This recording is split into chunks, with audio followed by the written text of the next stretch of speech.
रमजान उल मुबारक, रहमत, मगफिरत और जहन्नुम से निजात का महीना।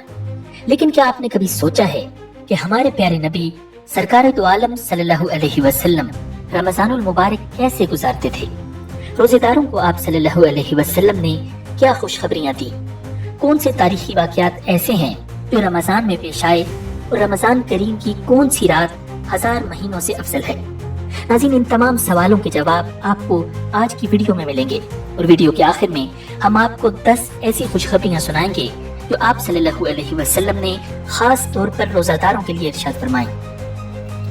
नाज़रीन, नबी अकरम सल्लल्लाहु अलैहि वसल्लम रजब के महीने से ही रमजान की तैयारी शुरू फरमा देते और कसरत से ये दुआ फरमाते, अल्लाहुम्मा बारिक लना फी रजब व शाबान व बल्लिगना रमजान। ए अल्लाह, हमारे लिए रजब और शाबान में बरकत अता फरमा और हमें रमजान से मिला दे। नाज़रीन, नबी अकरम सल्लल्लाहु अलैहि वसल्लम का इरशाद मुबारक है, जब रमजान आता है तो आसमान के दरवाजे खोल दिए जाते हैं, जहन्नुम के दरवाजे बंद कर दिए जाते हैं और सरकश शयातीन को जकड़ दिया जाता है। रमजान उल मुबारक में आप सल्लल्लाहु अलैहि वसल्लम इबादत में और ज्यादा मशगूल हो जाते और सबसे ज्यादा सखावत फरमाते। नाज़रीन, हजरत अब्दुल्ला बिन अब्बास रज़ियल्लाहु ताला अन्हु फरमाते हैं कि नबी अकरम सल्लल्लाहु अलैहि वसल्लम सखावत और खैर के मामले में सबसे ज्यादा सखी थे और आप सल्लल्लाहु अलैहि वसल्लम की सखावत उस वक्त और ज्यादा बढ़ जाती थी जब हजरत जिब्रील अलैहिस्सलाम आपसे रमजान में मिलते। हजरत जिब्रील अलैहिस्सलाम नबी अकरम सल्लल्लाहु अलैहि वसल्लम से रमजान शरीफ की हर रात में मिलते, यहाँ तक कि रमजान गुजर जाता। आप सल्लल्लाहु अलैहि वसल्लम हजरत जिब्रील अलैहिस्सलाम से कुरान का दौर करते थे। जब हजरत जिब्रील अलैहिस्सलाम आपसे मिलने लगते तो आप चलती हवा से भी ज्यादा भलाई पहुंचाने में सखी हो जाया करते थे। नाज़रीन, नबी अकरम सल्लल्लाहु अलैहि वसल्लम ने सहरी खाने की बहुत ताकीद फरमाई है। बुखारी शरीफ की रिवायत है कि आप सल्लल्लाहु अलैहि वसल्लम ने इरशाद फरमाया, सहरी खाया करो क्योंकि सहरी में बरकत है।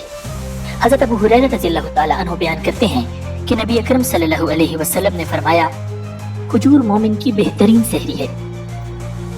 नाज़रीन, आप सल्लल्लाहु अलैहि वसल्लम ने इफ्तार के बारे में फरमाया, लोग उस वक्त तक भलाई पर कायम रहेंगे जब तक वो इफ्तार में जल्दी करते रहेंगे। आप सल्लल्लाहु अलैहि वसल्लम का इफ्तार का मामूल ये था कि आप सल्लल्लाहु अलैहि वसल्लम मगरिब पढ़ने से पहले चंद तर खजूरों से इफ्तार करते थे और अगर तर खजूरें न होती तो चंद खुश्क खजूरों से, और अगर खुश्क खजूरें भी मुयस्सर न होती तो पानी के चंद घूंट पी लेते।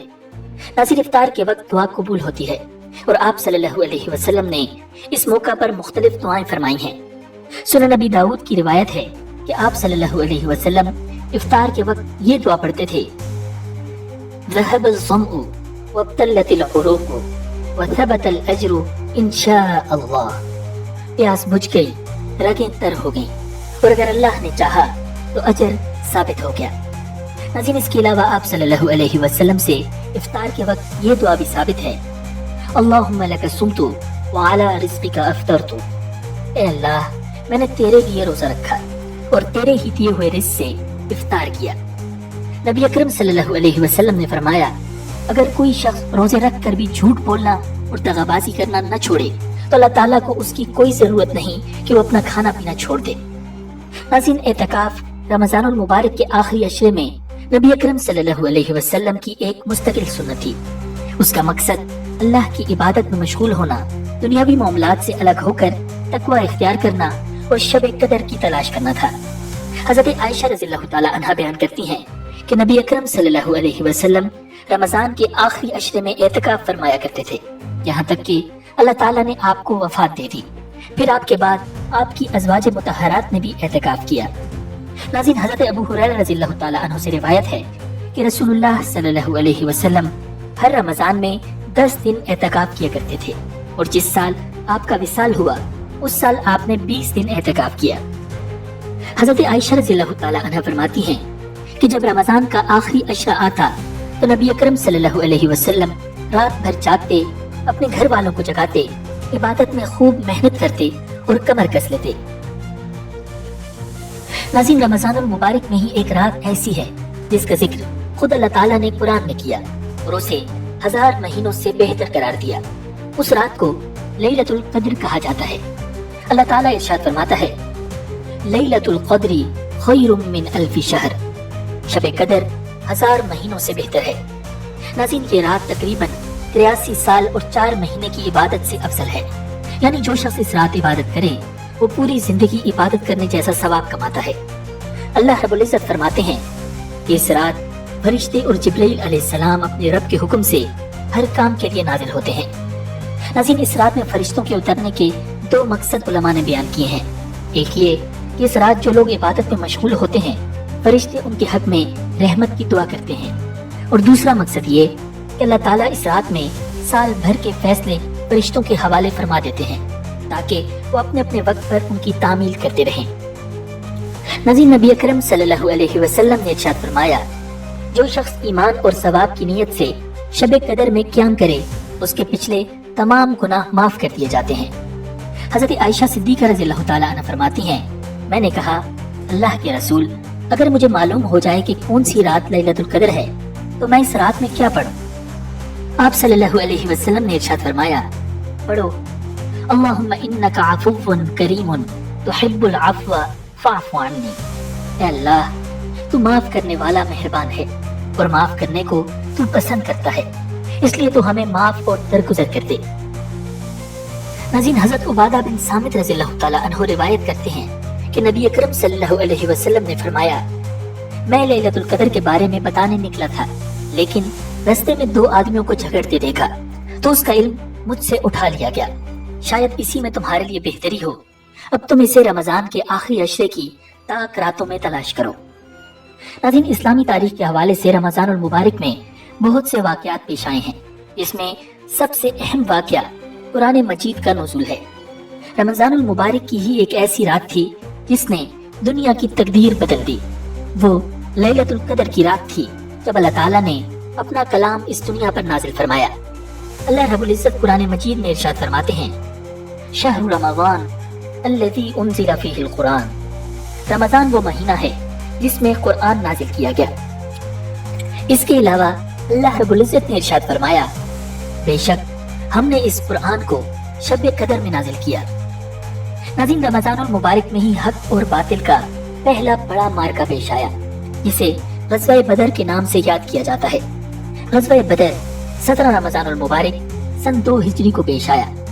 یہ وہ دن تھا جب نبی اکرم صلی اللہ علیہ وسلم 313 جانثار صحابہ کے ساتھ نکلے، جن کے پاس صرف 2 گھوڑے اور 70 اونٹ تھے، جبکہ مقابلے پر کفار کا اسلحے سے لیس 1000 کا لشکر تھا۔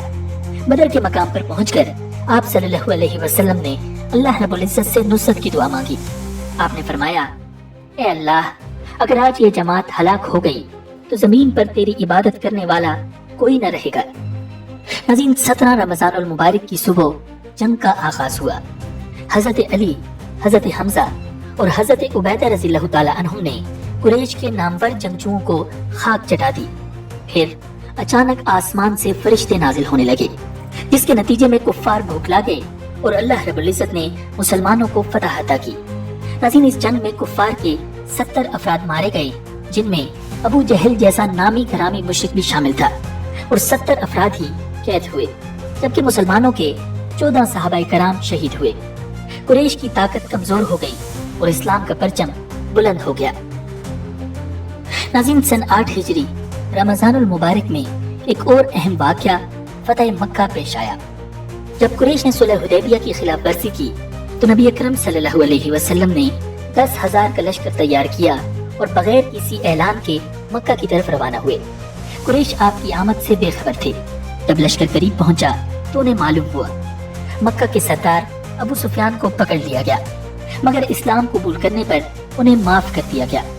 نبی اکرم صلی اللہ علیہ وسلم نے اعلان فرمایا، جو ابو سفیان کے گھر میں داخل ہو جائے وہ امن میں ہوگا، جو اپنے گھر میں رہے وہ بھی امن میں ہوگا، اور جو مسجد حرام میں داخل ہو جائے اسے بھی امن ملے گا۔ ناظرین، مسلمان بغیر کسی بڑی جنگ کے 20 رمضان المبارک سن 8 ہجری کو مکہ میں داخل ہوئے۔ نبی اکرم صلی اللہ علیہ وسلم نے خانہ کعبہ میں داخل ہو کر 360 بتوں کو گرا دیا اور فرمایا، حق آ گیا اور باطل مٹ گیا، بے شک باطل مٹنے ہی والا تھا۔ نبی اکرم صلی اللہ علیہ وسلم نے قریش کے لوگوں سے پوچھا، تمہیں کیا لگتا ہے میں تمہارے ساتھ کیا سلوک کروں گا؟ انہوں نے کہا، आप करीम भाई और करीम इब्ने करीम हैं। नबी अकरम सल्लल्लाहु अलैहि वसल्लम ने इरशाद फरमाया, जाओ तुम सब आजाद हो। नाज़रीन, इसके अलावा सन 40 हिजरी रमजानुल मुबारक में इस्लामी तारीख का एक निहायत दर्दनाक वाक़या पेश आया। एक खारजी अब्दुर्रहमान बिन मुलजम ने हजरत अली करमल्लाहु वजहुल करीम को कत्ल करने की साजिश तैयार की। 19 रमजानुल मुबारक सन 40 हिजरी को फजर की नमाज के वक्त जब हजरत अली रज़ियल्लाहु ताला अन्हु मस्जिद कूफा में तशरीफ लाए और सजदे में गए, इब्ने मुलजम ने जहर आलूद तलवार से हमला कर दिया। हजरत अली करमल्लाहु वजहुल करीम शदीद जख्मी हो गए और 2 दिन बिस्तर अलालत पर रहे। 21 रमजानुल मुबारक सन 40 हिजरी को आप रज़ियल्लाहु ताला अन्हु की शहादत हो गई। नाज़रीन, आइए जानते हैं कि वो कौन सी 10 खुशखबरियां हैं जो नबी अकरम सल्लल्लाहु अलैहि वसल्लम ने खास रोजेदारों के लिए इरशाद फरमाई। नंबर 1, रोजेदार के लिए मग़फ़िरत का वादा। नबी अकरम सल्लल्लाहु अलैहि वसल्लम ने इरशाद फरमाया, जिसने ईमान और सवाब की नीयत से रमजान के रोजे रखे, उसके पिछले गुनाह माफ कर दिए जाते हैं।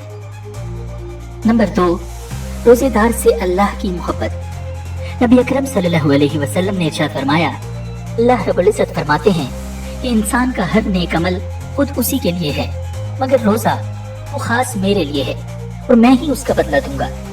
और रोजा गुनाहों की एक ढाल है। अगर कोई रोजे से हो तो उसे फहशगोई न करनी चाहिए और न शोर मचाए। अगर कोई शख्स उसको गाली दे या लड़ना चाहे तो उसका जवाब सिर्फ ये हो कि मैं एक रोजादार आदमी हूँ। उस ज़ात की कसम जिसके हाथ में मोहम्मद की जान है, रोजादार के मुंह की बू अल्लाह ताला के नजदीक मुश्क की खुशबू से भी ज्यादा बेहतर है। रोजादार को 2 खुशियां हासिल होंगी। एक तो जब वो इफ्तार करता है तो खुश होता है, और दूसरी जब वो अपने रब से मुलाकात करेगा तो अपने रोजे का सवाब पाकर खुश हो जाएगा। नंबर 3, रोजादार के लिए जन्नत का खास दरवाजा। नबी अकरम सल्लल्लाहु अलैहि वसल्लम ने इरशाद फरमाया, जन्नत का एक दरवाजा ऐसा है जिसे रेयान कहते हैं। क़यामत के दिन उस दरवाजे से सिर्फ रोजादार ही जन्नत में दाखिल होंगे, उनके सिवा और कोई उसमें से नहीं दाखिल होगा। पुकारा जाएगा कि रोजादार कहाँ है? वो खड़े हो जाएंगे, उनके सिवा इससे और कोई नहीं अंदर जाने पाएगा। और जब ये लोग अंदर चले जाएंगे तो ये दरवाजा बंद कर दिया जाएगा, फिर इससे कोई अंदर न जा सकेगा। नंबर 4, रोजेदार की दुआ रद्द नहीं होती। नबी अकरम सल्लल्लाहु अलैहि वसल्लम ने इरशाद फरमाया, 3 आदमियों की दुआ रद्द नहीं की जाती। आदिल हुक्मरान, रोजादार जब वो इफ्तार करे, और मजलूम की दुआ जिसे अल्लाह ताला बादलों से ऊपर उठाता है और आसमान के दरवाजे उसके लिए खोल दिए जाते हैं। नंबर 5, अफ्तार कराने का अजर। नबी अकरम सल्लल्लाहु अलैहि वसल्लम ने इरशाद फरमाया, जो शख्स किसी रोजेदार को इफ्तार कराए तो उसे रोजेदार के बराबर अजर मिलेगा, बगैर इसके कि रोजेदार के अजर में कोई कमी हो। नंबर 6, रोजा जहन्नुम से ढाल है। नबी अकरम सल्लल्लाहु अलैहि वसल्लम ने इरशाद फरमाया, रोजा गुनाहों से ढाल है, जैसे जिहाद में तुम्हारी ढाल होती है। नंबर 7, रोजा क़यामत के दिन सिफारिश करेगा। नाज़रीन, हज़रत अब्दुल्ला बिन अमर रज़ियल्लाहु ताला अन्हु से मरवी है कि नबी अकरम सल्लल्लाहु अलैहि वसल्लम ने इरशाद फरमाया, रोजा और कुरान क़यामत के दिन बंदे की सिफारिश करेंगे। रोजा कहेगा, परवरदिगार, मैंने दिन के वक्त इसे खाने और ख्वाहिशात की तकमील से रोके रखा, इसलिए इसके मुतालिक मेरी सिफारिश कबूल फरमा। और कुरान कहेगा कि मैंने रात को इसे सोने से रोके रखा, इसलिए इसके हक में मेरी सिफारिश कबूल फरमा। चुनांचे उन दोनों की सिफारिश कबूल कर ली जाएगी। नंबर 8, रमजान में उम्रा का अजर हज के बराबर। नाज़रीन, नबी अकरम सल्लल्लाहु अलैहि वसल्लम ने इरशाद फरमाया, रमजान में किया गया उम्रा हज के बराबर है या मेरे साथ किए गए हज के बराबर है। नंबर 9, रोजेदार के लिए जन्नत में खास मकाम। नबी अकरम सल्लल्लाहु अलैहि वसल्लम ने इरशाद फरमाया, जन्नत में ऐसे बाला खाने हैं जिनका बैरूनी हिस्सा अंदर से और अंदरूनी हिस्सा बाहर से नजर आएगा। ये सुनकर एक एराबी ने खड़े होकर अर्ज किया, अल्लाह के रसूल, किसके लिए हैं? नबी अकरम सल्लल्लाहु अलैहि वसल्लम ने इरशाद फरमाया, जो अच्छी तरह बात करे, खाना खिलाए, खूब रोजा रखे और अल्लाह की रजा के लिए रात में नमाज पढ़े जबकि लोग सोए हुए हों। नंबर 10, जहन्नुम से आजादी का महीना। नबी अकरम सल्लल्लाहु अलैहि वसल्लम ने इरशाद फरमाया, رمضان کا ابتدائی حصہ رحمت، درمیانی حصہ مغفرت اور آخری حصہ جہنم سے آزادی ہے۔